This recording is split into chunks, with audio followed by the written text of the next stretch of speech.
tutorial is acid laser. So today I will show you our latest model 3 kilowatts laser cleaning machine, which is CW model.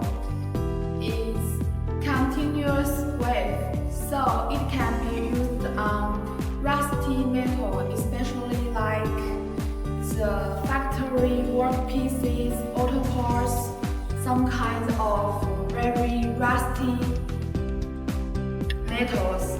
So if you are interested in any laser machine, then you can see our 3 kilowatts laser cleaning machine, which can cleaning with up to 3 millimeters, and the cleaning depth can be more than 1 millimeters.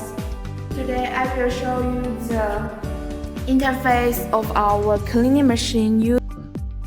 So you can change the setting on here. You can see our cleaning head is SUP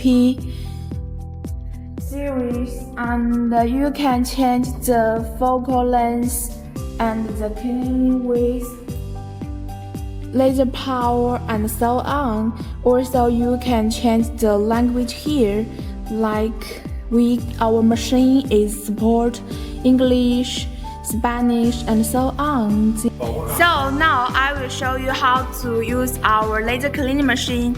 You open this safety button like this. So now I will clean this rusty sheet to show you our laser cleaning machine effect.